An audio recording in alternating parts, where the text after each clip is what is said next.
नमस्कार दोस्तों, स्वागत है आपका मेरे चैनल पर। दोस्तों आज हम पढ़ेंगे खगोल शास्त्र के अंदर सौर मंडल अर्थात सौर परिवार। तो सौर मंडल में क्या क्या होता है, कैसा होता है सौर मंडल, मैं आपको रूबरू कराना चाहता हूँ।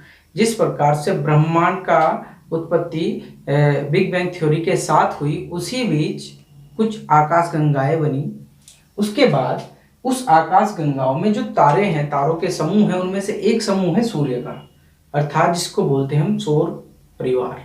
उस समूह में, उस सूर्य के समूह में आपके 8 ग्रह आते हैं, आपके शुद्ध ग्रह की पट्टी आती है, आपके उल्का पिंड आते हैं, आपके धूमकेतु आते हैं, आपका आता है धूल व गैसें आती हैं। तो ये क्या है, ये भाग है किसके, सूर्य, उसके सौर परिवार के। तो मैं आपको बता देता हूँ क्या क्या आता है। सूर्य आता है पहला, दूसरा आता है 8 ग्रह, और तीसरा आता है हमारा शुद्र ग्रह, चौथा है हमारा उल्का पिंड, और पांचवा है हमारा धूमकेतु, जिसे पुच्छल तारा भी कहते हैं। ठीक है, इसके बाद छठा हमारा है गैसें हो गया, गैसें व धूल, गैसें व धूल के कण। तो दोस्तों इन सब से मिलकर हमारा सौर परिवार बनता है, इन सब से मिलकर हमारा सौर परिवार बनता है। तो दोस्तों अब ये 8 ग्रह और ये सूर्य, ये इनके बीच में आपस से एक रिश्ता है, एक नाता है, जिसके तहत से अपना पूरा परिवार अच्छे से चलाते हैं। ठीक है, तो जो सूरज है, सूरज क्या है, जैसे आपने देखा होगा कि आपने गाना सुना होगा कि सौर मंडल में टिम टिम करते तारे अनेक हैं, लेकिन मैं आपको बता देता हूँ सिर्फ तारा एक ही है सौर मंडल में, जिसे कहते हैं सूर्य। सूर्य जो है पृथ्वी का सबसे नजदीक का तारा है। ठीक है, उसके बाद सूर्य का जो सबसे नजदीक का तारा है वो प्रोक्सिमा सेंचुरी है।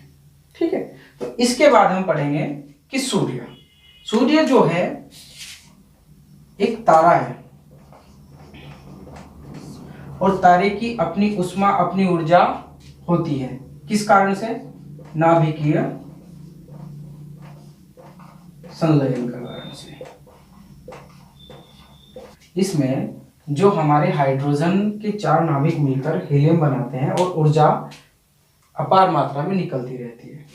तारे का जो रंग होता है, तारे का रंग उसके ताप का सूचक होता है, उसके टेम्परेचर का सूचक होता है, जो मैंने आपको बताया था। अगर तारा का रंग हल्का है तो उसका टेम्परेचर हल्का होगा, तारे का रंग तेज है तो उसका टेम्परेचर ज़्यादा होगा, तारा काला पड़ गया है तो उसका टेम्परेचर और कम होगा। ठीक है, तारा पीला है तो उसका टेम्परेचर और कम होगा। तो रंगों के आधार पर किसी भी तारे का टेम्परेचर हम ज्ञात कर सकते हैं। उसके बाद अब जो हमारा इस तारे में, इस सूर्य के अंदर जो हमारा हाइड्रोजन गैस है वो है 71%, और जो हीलियम गैस है वो है हमारा 26.5%, और जो हमारा अन्य गैस आ जाती है वो है हमारा 2.5%। तो दोस्तों ये जो 71% जो गैस है हाइड्रोजन सूर्य के अंदर, आप इसको कैसे याद करेंगे? आप सीधा सिंपल से याद कर सकते, जिस प्रकार से हमारी पृथ्वी पर 71% जल पाया जाता है, उसी प्रकार से हमारे सूर्य पर 71% हाइड्रोजन पाई जाती है। ठीक है, तो दोस्तों इसके बाद क्या होता है, जैसे जैसे ये हमारा सूर्य है, जैसे जैसे ये हाइड्रोजन कम होती जाएगी, हीलियम में बदलती जाएगी, तो वैसे वैसे क्या होगा, हमारे सूर्य की जो ऊष्मा प्रकाश है वो कम होता चला जाएगा, खत्म होता चला जाएगा। अर्थात किसी भी तारे की आयु निश्चित होती है, उसके अंदर हाइड्रोजन की मात्रा ये निर्भर होता है कि वो कितना चलेगी। लगभग हमारे सूर्य को 4 से 5 वर्ष,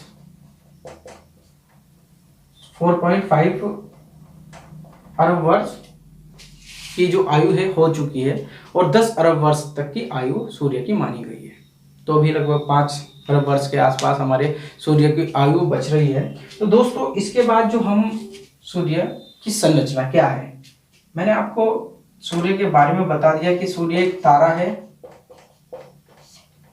इसके बारे में बता दिया किस पर इसमें हाइड्रोजन और हीलियम है, अन्य गैस 2.5% है। उसके बाद में अब आपको इसमें बता देना चाहता हूं कि जो ये 8 ग्रह हैं, इन 8 ग्रहों के साथ इसका संबंध कैसा है। ये 8 ग्रह देख रहे हैं, ये 8 ग्रह और ये क्षुद्र पट्टी है, ये क्षुद्र ग्रह की पट्टी है जो बीच में है। तो ये 8 ग्रह जो हैं सूर्य के, ये सूर्य की परिक्रमा करते हैं, सूर्य की परिक्रमा करते हैं। सबका एक अलग अलग समय होता है परिक्रमा पूरी होने का, ठीक है। कोई इन ग्रहों में बड़ा ग्रह है, कोई छोटा ग्रह है। ये बीच में जो पट्टी है क्षुद्र ग्रह की है। ये मतलब इस तरीके से होते हैं, गोल भी होते हैं, पूरे गोल भी नहीं होते हैं, और मतलब चिपटे भी होते हैं, बड़े होते हैं, बहुत बड़े आकार के होते हैं। इनमें धूल, गैस, कणे, अन्य चीजें पाई जाती है, छोटे छोटे पिंड भी मिलते हैं इसमें। तो ये भी इन 8 ग्रह की तरह सूर्य की परिक्रमा करते हैं। तो दोस्तों मैं आपको बता देना चाहता हूं कि सूर्य जो है, सूर्य के बाद के 4 जो ग्रह हैं, बुध, शुक्र, पृथ्वी, मंगल, इनको बोलते हैं ठोस ग्रह,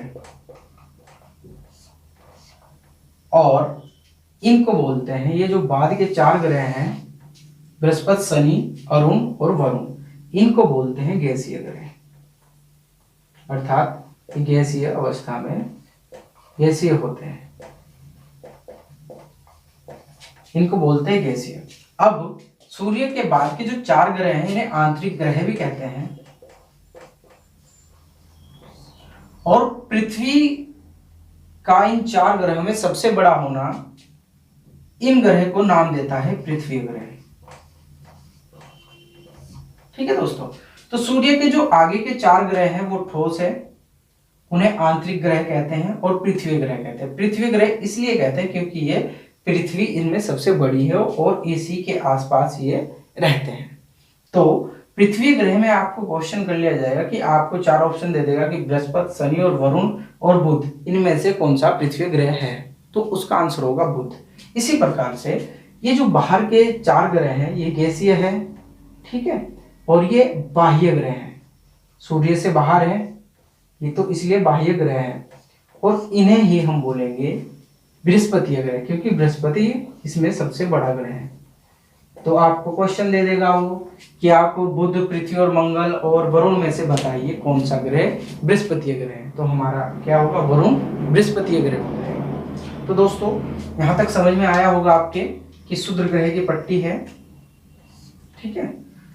अब क्या होता है, अब मैं आपको बता देना चाहता हूं कि सूर्य जो है, सूर्य के नजदीक जो भी ग्रह सूर्य के नजदीक होगा, जो भी पिंड सूर्य के नजदीक होगा, उसकी गति बढ़ जाती है, और जो सूर्य से दूर होता है उसकी जो परिक्रमण गति होती है वो घट जाती है। यही कारण है कि जो हमारा बुध है वो सबसे नजदीक है सूर्य के, जिस कारण से उसकी गति, परिक्रमण गति है वो अधिक है, लगभग 88 दिन के आसपास, और जो हमारा वरुण है वो सूर्य से बहुत दूर है, यही कारण है उसकी परिक्रमण गति सबसे कम होगी। सूर्य की संरचना क्या है, मैं आपको सूर्य की संरचना के बारे में बताता हूँ।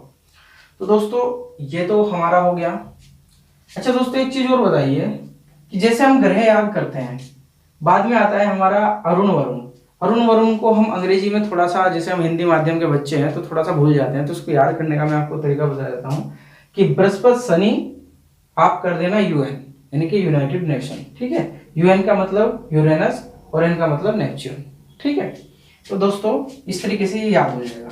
अब आपको मैं बता देता हूँ कि सूर्य की संरचना, ठीक है। तो हम पढ़ेंगे अब सूर्य की संरचना, कहाँ बनाऊं, यहाँ बना देता हूँ। तो दोस्तों पहला जो हमारा आता है केंद्र, सूर्य का जो हमारा पहला संरचना में आता है केंद्र, हम बनाएंगे केंद्र।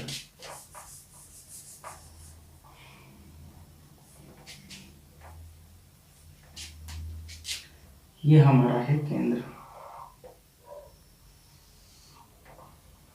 ये क्या है, सूर्य का केंद्र। इसका टेम्परेचर कितना होता है? 15 मिलियन। 1500 million degree Celsius. उसके बाद आता है हमारा दूसरा, ये है हमारा विकिरण क्षेत्र।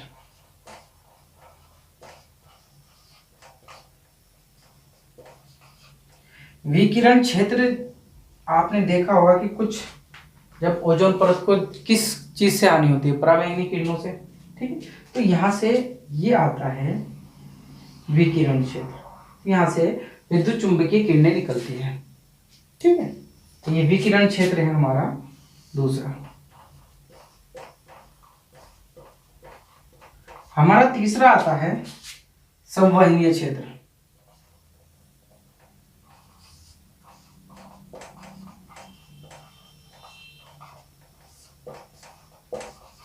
हमारा जो तीसरा है वो है संवहनीय क्षेत्र।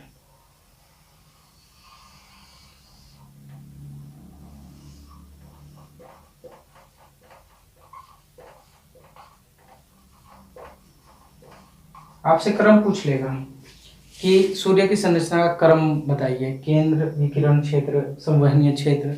इसके बाद जो हमारा बहुत महत्वपूर्ण क्षेत्र आता है, जो हमें सूर्य का भाग दीप्तिमान दिखाई देता है, उसको बोलते हैं प्रकाश मंडल। ये हमारा है प्रकाश मंडल।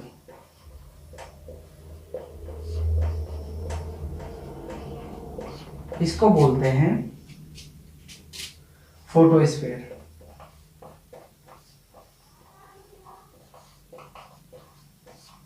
इसको बोलते हैं फोटोस्फीयर। इसकी जो पिछली परत से दूरी होती है वो 300 किलोमीटर होती है। इसकी जो संवहनीय परत क्षेत्र से दूरी होती है प्रकाश मंडल की, वो होती है 300 किलोमीटर। अब प्रकाश मंडल में आपको बता देना चाहता हूं, प्रकाश मंडल में ही कौन सी घटना घटती है? सौर कलंक। क्वेश्चन आ जाएगा कि सौर कलंक की जो घटना है सूर्य के किस क्षेत्र में घटती है? तो सौर कलंक की जो घटना है वो प्रकाश मंडल अर्थात फोटोस्फीयर में घटती है। इस तरीके के काले काले धब्बे हो जाते हैं, ये सौर कलंक है। अब जो सौर कलंक है, इस सौर कलंक का जो टेम्परेचर होता है वो होता है 1500 डिग्री सेल्सियस, ठीक है। इसका जो टेम्परेचर होता है 1500 डिग्री सेल्सियस होता है। और इसके बाद आता है हमारा एक और परत आती है हमारी, उसे बोलते हैं हम वर्णमंडल। इसे बोलते हैं हम वर्णमंडल। ये क्या है हमारा? ये हो गया सौर कलंक।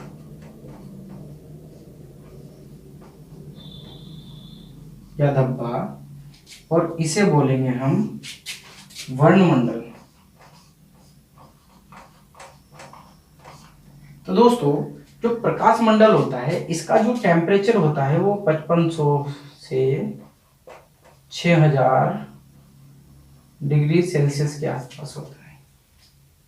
6000 डिग्री सेल्सियस के आसपास होता है।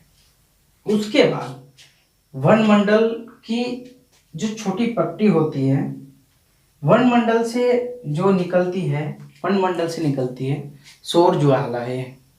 सौर ज्वालाएं कहाँ से निकलती है? वर्णमंडल से निकलती है। वर्णमंडल से आग की लपटें निकलती है, तो इन्हें बोलते हैं फ्लेम, मतलब फ्लेम टाइप का कुछ ऐसा ये निकलती है सौर ज्वालाएं, ठीक है दोस्तों। तो इसके बाद जो आखिरी परत आती है वो आती है कोरोना की, कोरोना या किरीट की, जो हमें सिर्फ और सिर्फ सूर्य ग्रहण में ही दिखाई देती है। जो हमें सूर्य ग्रहण में ही दिखाई देती है, और इसको हमें देखना नहीं चाहिए क्योंकि ये हानिकारक होती है। ये होती है, इसको बोलते हैं कोरोना या किरीट। दोस्तों, कोरोना या किरीट तो मैं आपको बता देना चाहता हूं दोस्तों, सूर्य की जो संरचना है, सबसे पहले केंद्र आएगा जिसका temperature 15 million million degree Celsius. उसके बाद इसका आएगा विकिरण क्षेत्र, जहां से विद्युत चुंबकीय विकिरण निकलती है। उसके बाद आता है संवहनीय क्षेत्र। उसके बाद आता है हमारा प्रकाश मंडल, जो हमें नंगी आंखों से दिखाई देता है। उसी में प्रकाश मंडल का जो टेम्परेचर होता है वह 5500 से 6000 डिग्री सेल्सियस होता है। प्रकाश मंडल को फोटोस्फीयर कहते हैं और प्रकाश मंडल में ही सौर धब्बे अर्थात सौर कलंक पाया जाता है। प्रकाश मंडल में ही सौर धब्बे अर्थात सौर कलंक पाया जाता है। क्वेश्चन आता है कि सौर कलंक कहाँ से निकलते हैं, तो प्रकाश मंडल से। ठीक है, कहाँ पे उपस्थित होते हैं, प्रकाश मंडल में। प्रकाश मंडल की अपनी पिछली परत से दूरी 300 किलोमीटर चौड़ी होती है। ठीक है, उसके बाद जो आता है हमारा, उसके बाद आता है हमारा वर्णमंडल। प्रकाश मंडल के बाद आता है हमारा वर्णमंडल। वर्णमंडल जो होता है, वर्णमंडल से निकलती है सौर ज्वालाएं। जैसे वर्णमंडल में गैस पाई जाती है, वर्णमंडल से जो वो गैसें जल के ऐसे निकलती है तो वो बहुत लंबी लंबी होती है सौर ज्वालाएं। मैं अभी आपको आगे बताऊंगा कि सौर ज्वालाएं होती क्या है और सौर कलंक होता क्या है। तो दोस्तों, इसके बाद आता है हमारा किरीट या कोरोना, अर्थात आपने देखा होगा अभी कुछ दिन पहले सूर्य ग्रहण हुआ था। तो क्या था, जब सूरज और पृथ्वी के बीच में जब चंद्रमा आ जाता है और वो पूर्ण रूप से आ जाता है बिल्कुल मध्य में, तो सूर्य का साइड का कोना दिखता है एक अंगूठी के आकार का। सूर्य का साइड का कोना दिखता है एक अंगूठी के आकार का, अर्थात हमें सूर्य दिखाई देता है लेकिन एक रिंग की तरह, एक अंगूठी की तरह। ठीक है, वो होता है पूर्ण सूर्य ग्रहण। उसकी किरणें बहुत हानिकारक होती है, यहाँ तक कि उसको एक्सरे वगैरह में देखते हैं लोग, लेकिन तब भी वो हानिकारक होता है। तो दोस्तों, उसे कहते हैं कोरोना या किरीट। अब हम बताएंगे आपको प्रकाश मंडल। ठीक है, प्रकाश मंडल मैं आपको फोटोस्फीयर के बारे में बताया, आपको जान लेना चाहिए सौर कलंक क्या है। प्रकाश मंडल, इसी को बोलते हैं फोटोस्फीयर। अब इसी के अंतर्गत आता है कि सौर कलंक। सौर कलंक क्या है?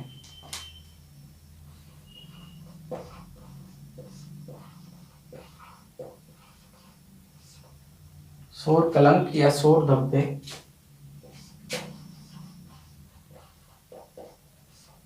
दोस्तों, जो ये सौर कलंक होता है, क्या होता है कि सूर्य के बीच में ये सूर्य है हमारा, इसके बीच में इस तरीके के धब्बे हो जाते हैं। ये धब्बे क्यों हो जाते हैं? क्योंकि यहाँ पर जो हाइड्रोजन की मात्रा है वो जलने के बाद कम हो जाती है, और जलने के बाद कम हो जाती है तो इस परत का तो 6 डिग्री मतलब 6000 डिग्री सेल्सियस टेम्परेचर रहता है, जबकि इसका रहता है 1500 डिग्री सेल्सियस। ये होता है सौर कलंक, सौर धब्बा।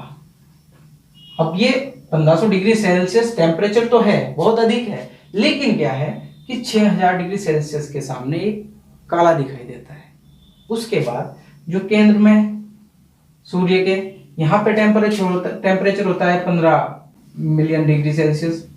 ठीक है, अब यहाँ पे सौर धब्बे का आपको पता लग गया क्या होता है, कहाँ से निकलता है। सौर कलंक भी इसी को बोलते हैं। उसके बाद आता है हमारा वर्णमंडल। वर्णमंडल में आता है हमारा सौर ज्वालाएं। वर्णमंडल में आता है हमारा सौर ज्वालाएं।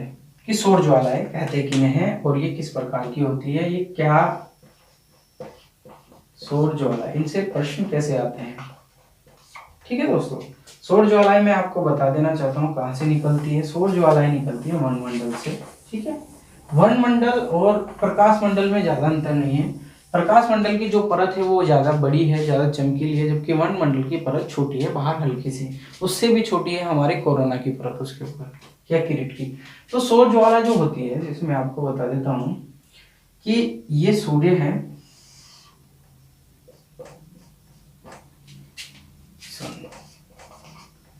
यहां से ये जो हमारा मंडल है ये वर्णमंडल है, यहां से इस तरीके की फ्लेम निकलती है, इस तरीके की गैसें निकलती है।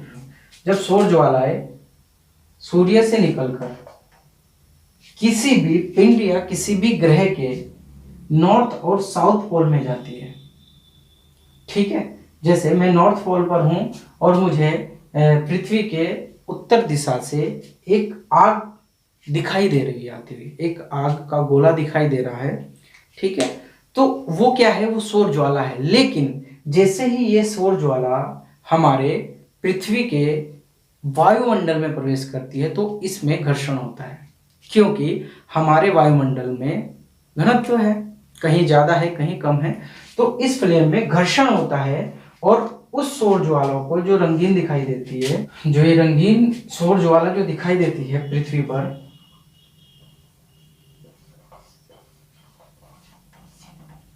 पृथ्वी के नॉर्थ पोल पर ये जो ज्वाला दिखाई देती है रंगीन सौर ज्वाला, इसको बोलते हैं अरोरा। अरोरा क्वेश्चन आ जाता है कि अरोरा क्या है। ये सौर ज्वाला जब रंगीन और पृथ्वी के नॉर्थ पोल से ये रंगीन आती हुई प्रतीत होती है तो इसको बोलते हैं सौर ज्वाला, अर्थात इसको बोलते हैं अरोरा। इस सौर ज्वाला को, रंगीन सौर ज्वाला को अरोरा बोलते हैं। जैसे फुलझड़ी होती है ना, फुलझड़ी में आग लगाते हैं नीचे से आग, तो उससे वो हरी नीली इस तरीके की रंग बिरंगी लाइट निकलती है, तो उसे बोलते हैं अरोरा। लेकिन अरोरा की दो कंडीशनें होती है, अरोरा की दो कंडीशन होती है। ये जो आपके यहाँ से ये निकली सौर ज्वाला है, ये पृथ्वी पर गई, पृथ्वी का नॉर्थ पोल और साउथ पोल, ठीक है। अब जो ये रंगीन ज्वाला है, जैसे ये यहाँ से नॉर्थ में आती है तो नॉर्थ में इन ज्वालाओं को बोलते हैं अरोरा बेसिलिस।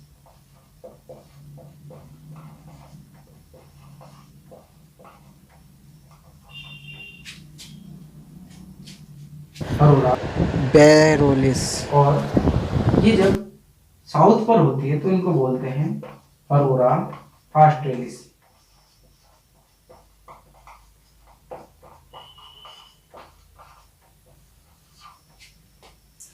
ठीक है दोस्तों, आपको अरोरा ज्ञात हो गया होगा कि अरोरा कहते किसे हैं। अब याद करने का तरीका बता देता हूं कि अरोरा बेसिलिस ये है पृथ्वी के उत्तर में दिखाई देती है घटना सौर ज्वाला की, और जो सौर ज्वाला की रंग बिरंगी घटना पृथ्वी के दक्षिण पोल में दिखाई देती है तो इसे बोलते हैं अरोरा ऑस्ट्रेलिस। जैसे पृथ्वी के दक्षिण में ऑस्ट्रेलिया है तो वहां से हम याद कर सकते हैं कि दक्षिण में क्या होगा, अरोरा ऑस्ट्रेलिस, और उत्तर में क्या होगा, अरोरा बेसिलिस। तो दोस्तों अब क्या होता है, क्योंकि ये जो ज्वालाएं आती है ये नॉर्थ और साउथ पोल पर ही क्यों आती है। जब ग्रह परिक्रमा करते हैं या कोई भी पिंड या किसी भी ग्रह के क्षेत्र में जाती है तो ये नॉर्थ और साउथ पोल पर ही क्यों आती है। इसका एक कारण है कि किसी भी ग्रह के नॉर्थ और साउथ में जो गुरुत्वाकर्षण बल होता है वो सबसे अधिक होता है, ठीक है, गुरुत्वाकर्षण बल सबसे अधिक होता है। यही कारण है कि जो ये सौर ज्वाला है ये रंगीन बनने के बाद अरोरा बुलाई जाती है, और नॉर्थ पोल पर देखते हैं तो अरोरा बेसिल्स, और साउथ पोल पर देखते हैं तो अरोरा ऑस्ट्रेलिस कहलाती है। ठीक है दोस्तों, अब एक चीज और बता देना चाहता हूं मैं आपको कि ये हमारी पृथ्वी है, ये हमारा सूर्य है। अब जब ये पृथ्वी सूर्य से अधिक दूरी पर होती है तो ये कितनी दूरी पर होती है, ये होती है 15.21 करोड़ किलोमीटर, ठीक है। ये जब सूर्य से हमारी पृथ्वी अधिकतम दूरी पर होती है, अधिकतम दूरी पर होती है तो इसकी दूरी होती है 15.21 करोड़ किलोमीटर। लेकिन जब यही पृथ्वी हमारे सूर्य से औसत दूरी पर होती है तो इसकी दूरी होती है 14.98 करोड़ किलोमीटर, ठीक है दोस्तों। ये हमारी औसत दूरी है, और दोस्तों औसत दूरी को ही खगोलीय दूरी कहते हैं। पूछ लिया जाता है कि खगोलीय दूरी किसे कहते हैं। खगोलीय दूरी जो होती है वो सूर्य से पृथ्वी की औसत दूरी होती है। क्यों? क्योंकि यहाँ पे अधिकतम है, यहाँ पे औसत निकाली है, तो अब न्यूनतम भी तो कहीं होगी ना। तो दोस्तों पृथ्वी की जो दूरी ये यहाँ पे, दोस्तों पेंटिंग बिल्कुल बहुत गंदी है। जब पृथ्वी से सूर्य की दूरी कम होती है तो ये लगभग 14.70 करोड़ किलोमीटर की दूरी पर होती है।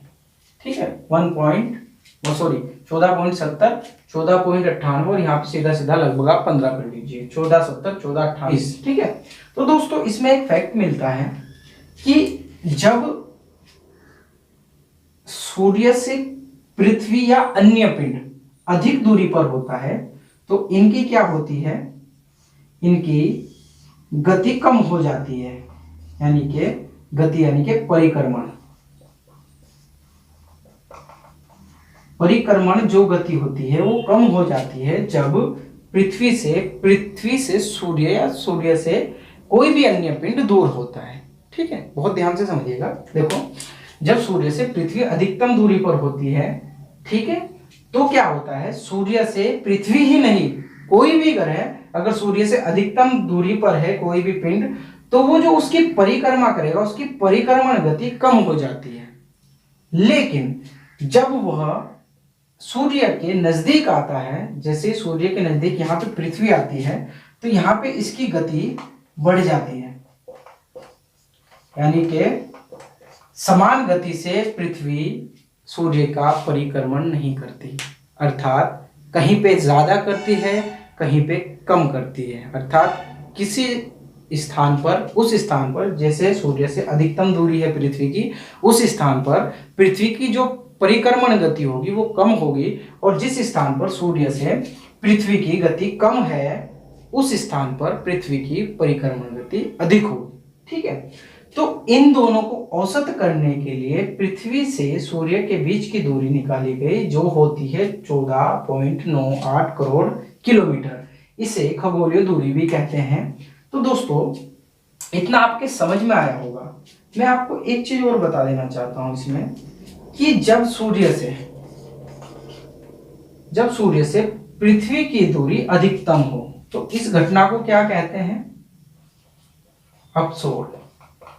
और ध्यान से देखिएगा दोस्तों, जब सूर्य से पृथ्वी की दूरी अधिक हो 15.21 करोड़ किलोमीटर के आसपास हो तो इस घटना को कहते हैं अपसोर।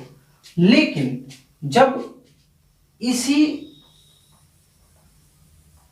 सूर्य से पृथ्वी की दूरी कम हो तो इसे कहते हैं उपसोर।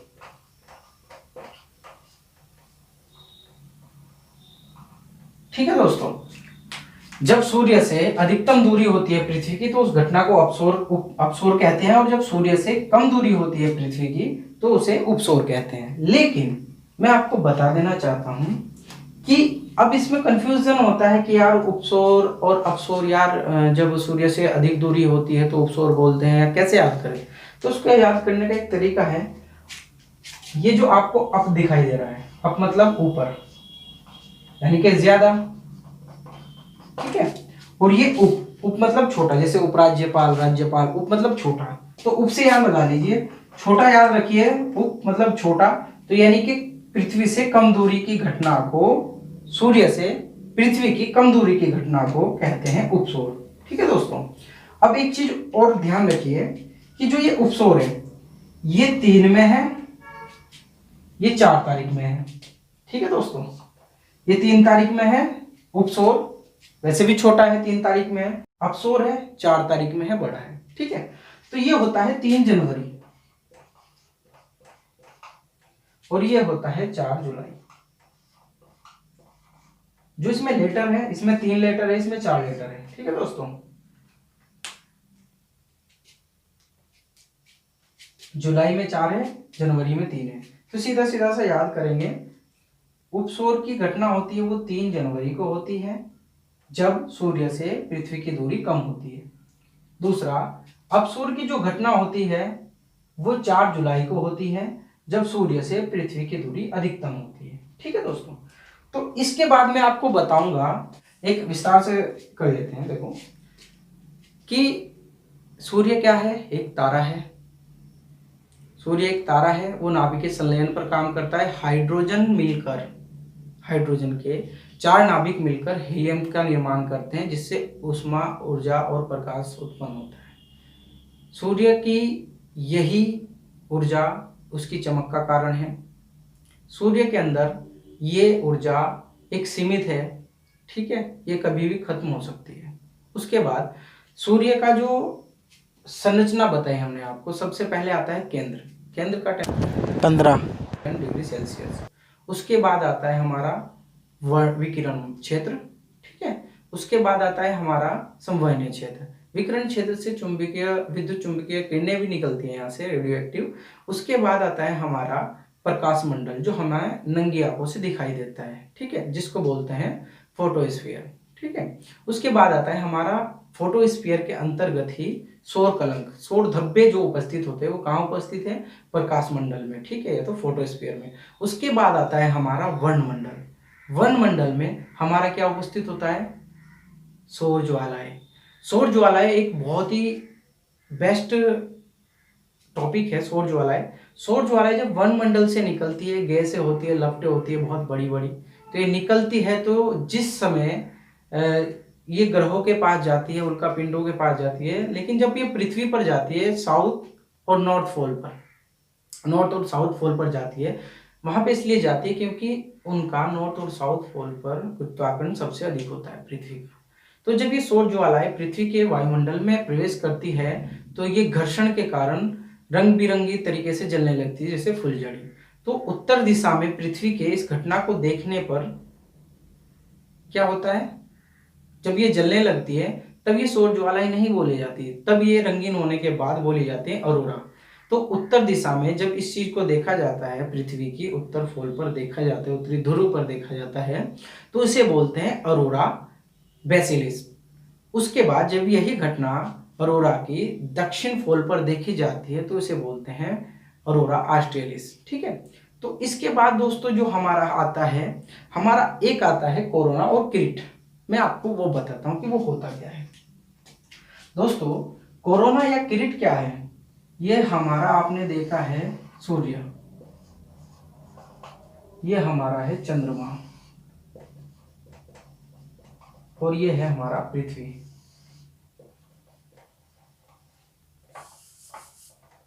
ये हमारा है पृथ्वी। दोस्तों सिंपल सी सूर्य ग्रहण की बात करते हैं कि जब सूर्य का, ये क्या है, ये हम यहां से हम लोग देख रहे हैं, जब सूर्य का हमें थोड़ा भाग दिखाई दे, थोड़ा या आधा, ठीक है, जब सूर्य का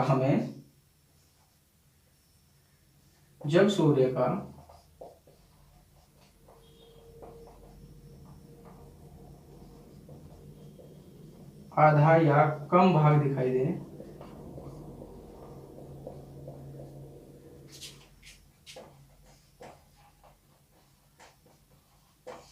तो उसे कहते हैं आंशिक सूर्य ग्रहण। आंशिक सूर्य ग्रहण, ठीक है। जब इस कंडीशन में दिखाई दे, जब सूर्य हमें इस कंडीशन में दिखाई दे, तो सूर्य का आधा या कम भाग दिखाई दे, तो उसे बोलते हैं आंशिक सूर्य ग्रहण। लेकिन जब हमारा पूर्ण सूर्य ग्रहण होता है, पूर्ण सूर्य ग्रहण किसे बोलेंगे, जब यह सूर्य ग्रहण ऐसे बिल्कुल काला हो जाएगा, लेकिन हमें ये साइड की पट्टी एक अंगूठी के आकार में दिखाई देगी, इसे बोलेंगे हम कोरोना। ये बहुत हानिकारक होता है इसको देखना, इसको कोरोना या किरीट बोलते हैं, ठीक है दोस्तों, इसको बोलते हैं कोरोना या किरीट। ये पृथ्वी से हमें दिखाई देता है और यही सूर्य ग्रहण है, ठीक है दोस्तों।